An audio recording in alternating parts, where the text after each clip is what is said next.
Hello. Oh, you're calling me Jay. That's so sweet. Well, you said not to call you Mr. So. You can call me whatever you want to. I don't care. Hi, hot stuff. This is so crazy. I had stuff.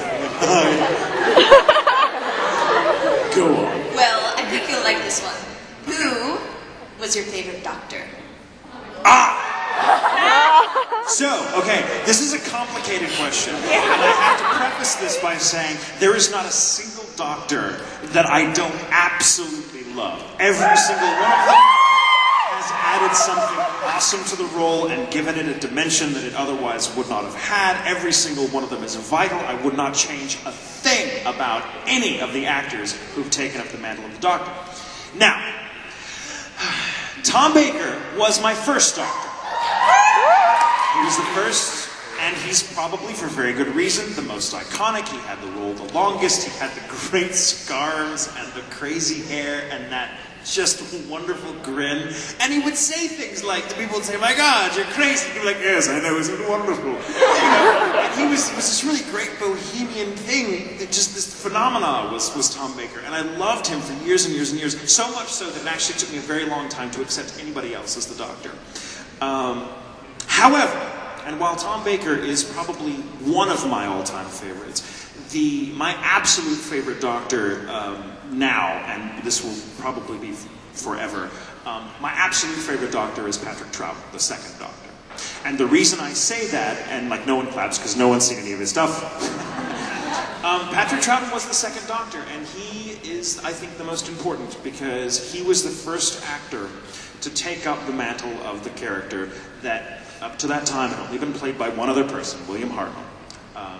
May he rest in peace, who was this wonderful, silver-haired, grandfatherly figure. He was even a little bit sinister, but Hartnell was in hearts and minds of everyone who watched that show the first 3 years of its run, from 1963 to 66. Hartnell was the Doctor, and when he had to leave the show for health reasons, they had a good thing, they didn't want to give it up, so they came up with this idea, well, let's just get Patrick Troughton in here, this wonderful actor who has a host of credits to his name.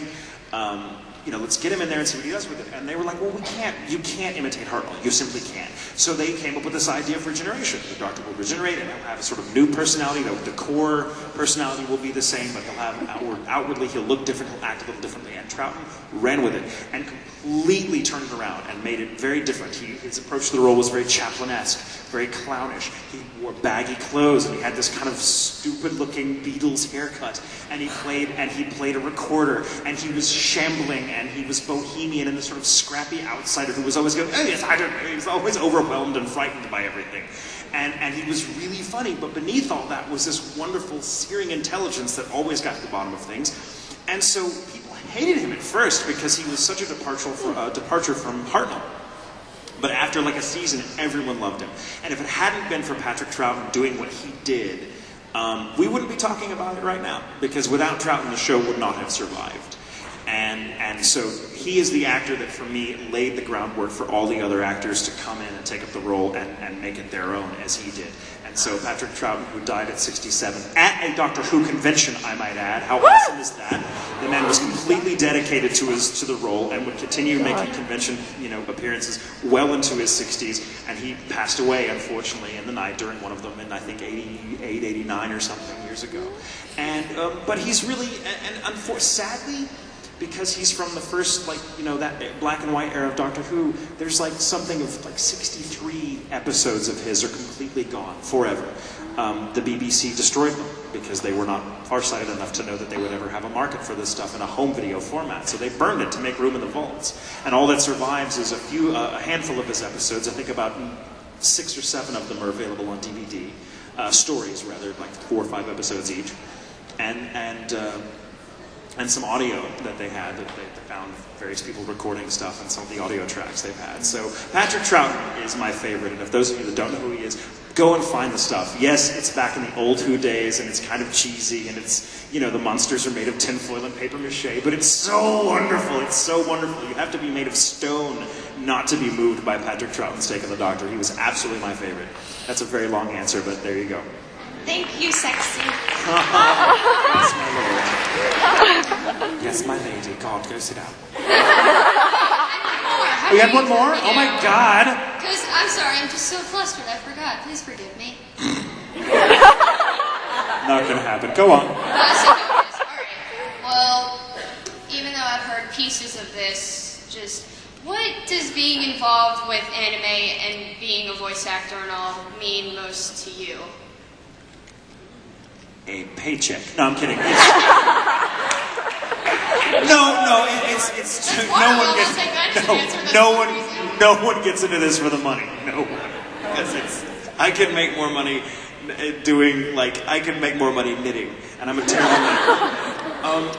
The best thing about it is really, I think I mentioned this earlier, was just getting to go to conventions. I mean, it's fun to just be an actor and kind of get out of your own skin for a little while and discover something about yourself in the process. Usually, because you enter into a deep relationship with these characters often, and you learn things about yourself, as you should.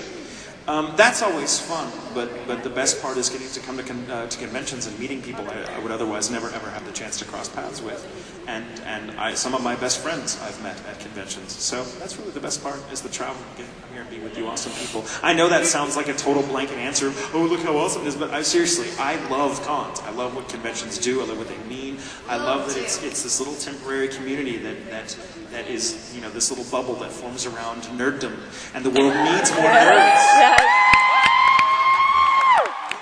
Safe places where we can congregate and not have to defend ourselves against idiots who don't get it.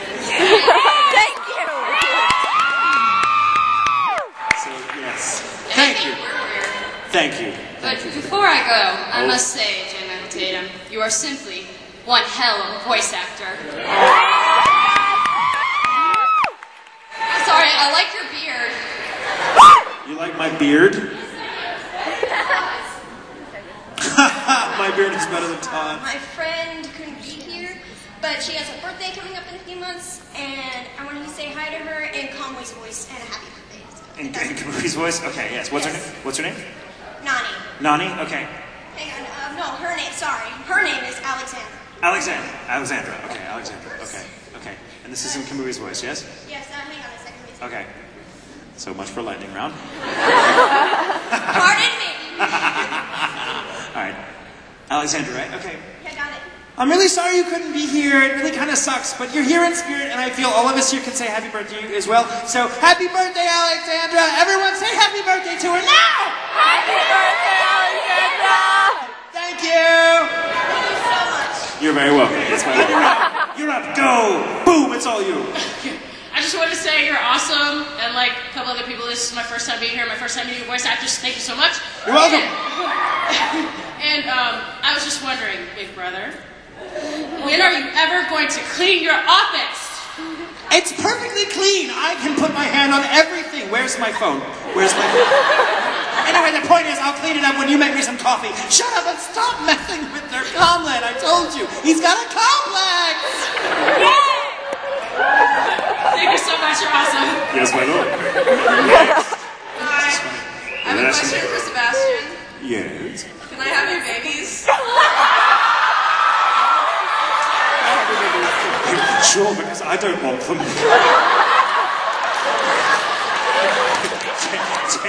Put those little brats in a sack and throw them off a bridge for all I care.